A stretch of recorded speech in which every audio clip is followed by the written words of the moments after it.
Magandang umaga po muli. Ako po si Jukri. Nagsasabi magandang umaga po sa inyo at magandang taon. Samahan niyo po ako sa pagbabasa ng aking tarot cards. Sa ngayon po ay babasahin natin ay 3 tarot cards. Maraming salamat po. Ito po ang ating napili na 3 tarot cards. Ating pong basahin muna kung ano itong nating napili. Ang napili po natin ay ang 10, The Wheel of the Year. Yan po yung The Wheel of the Year tarot card. Ito pong pangalawa ay ang 8 of Swords. Makikita po natin dyan yung isang babae na napalibutan ng 8 swords at siya po ay nakatali at nakapiring. Ito po ay ang Page of Pentacles. So isa po siyang babae, may hawak na pentacle, simbol ng kapirahan, kayamanan. At yung po nasa likod ay para pong isang usa na babae. At tapos mayroon po siyang puno sa gitna nila. Okay. Hintayin po natin ang gabay ng Panginoon. Sandali lang po at hingi po tayo ng gabay ng Panginoon para sa pagbabasa ng tarot cards na ito. Sandali lang po.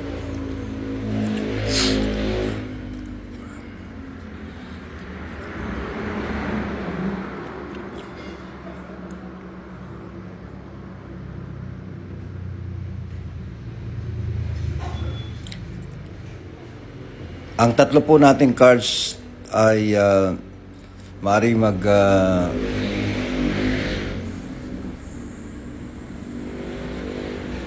ang Wheel of the Year po ay nagsasabi na napakaswerte ng taon na ito, na year 2025 para po sa ating lahat mga Pilipino. Yung pong babae na papalibutan ng 8 swords at nakatalip at nakapiring, ibig pong sabihin niya ay kahit po wala tayong gawin o wala talaga tayong magagawa, ay masusolusyonan ang ating mga problema sa buhay. Buhay ng sarili, buhay ng pamilya, buhay ng komunidad, barangay, munisipyo, munisipal o ang ating probinsya, ang ating bayan.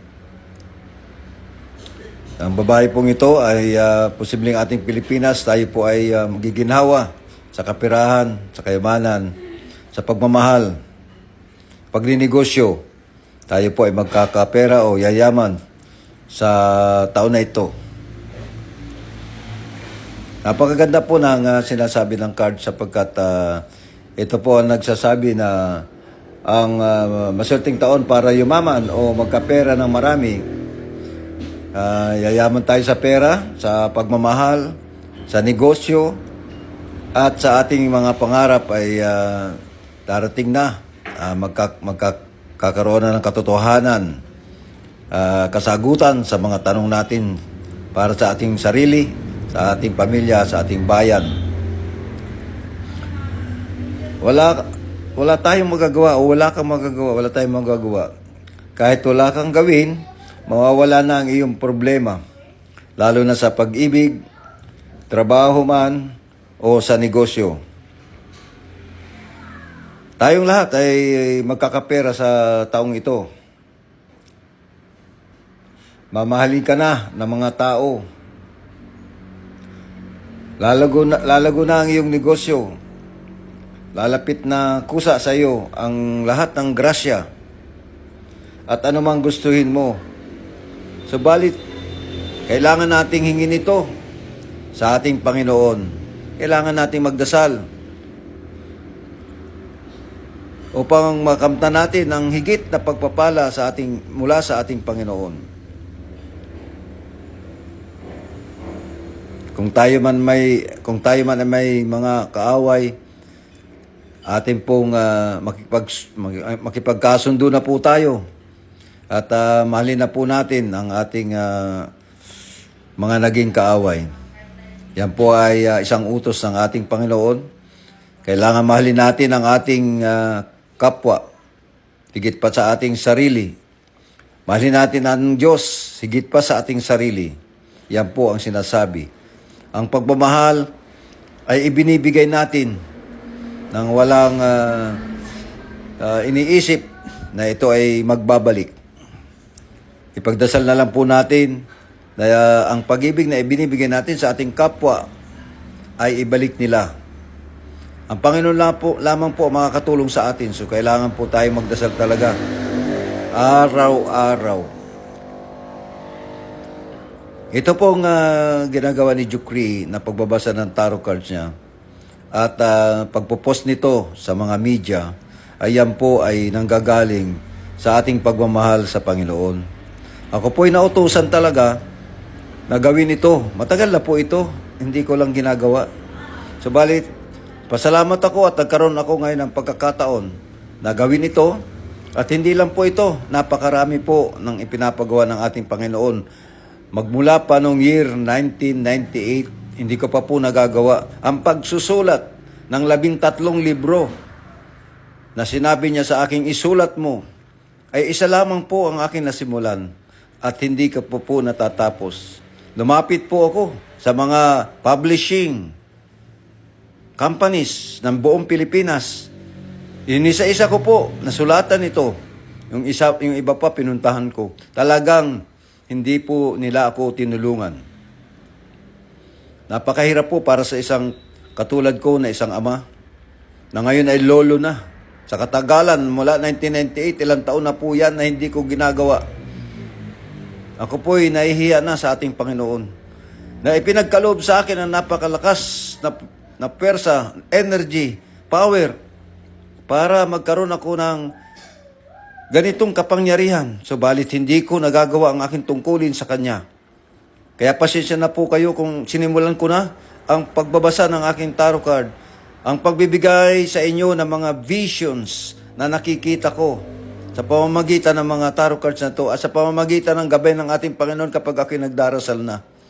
Ang pagharap ko po sa inyo ay iyan ay isang simbolo ng pagtanggap sa aking mga gawain para sa ating Panginoon.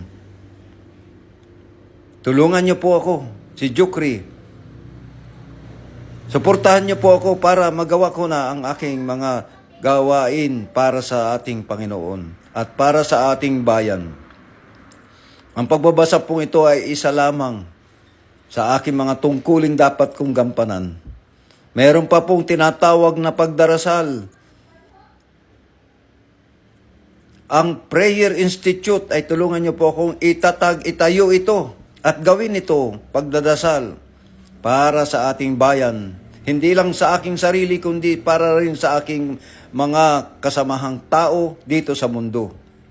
Hindi lang po Pilipinas ang ating babasahan ng ating mga dasal, kung hindi lahat sa ating mundo. Nalalaman po natin na marami na nangyayari mga sakuna sa ating mundo sapagkat ang tao ay nagkakasala na. Gusto nila na magkagera. Ipinagkakaloob na ng ating Panginoon na mga disgrasya upang ang mga tao ay hindi na magpatayan. Yan po ay napakasakit na malaman sa ating Panginoon na tayo ay nagiging makasalanan at ang kasalanan yan ang binabalik sa atin ay kasalanan, kamatayan. Ako po si Jukri, pasensya na po kayo at mayroon akong naidagdag sa aking pagbasa ng tarot card ng tungkol sa aking sarili at sa ating Panginoon. Tayo po, mahalin natin ating kapwa. Yan ang sinasabi ng ating Panginoon. Love one another. Maraming salamat po. Ito po si Jukri, nagsasabi, magandang araw po at magandang taon. Sapagkat ito po napakaswerteng taon 2025. Sinasabi ng ating Wheel of the Year. Thank you po ulit at samahan niyo po ako sa muling pagbabasa bukas. Bye-bye po.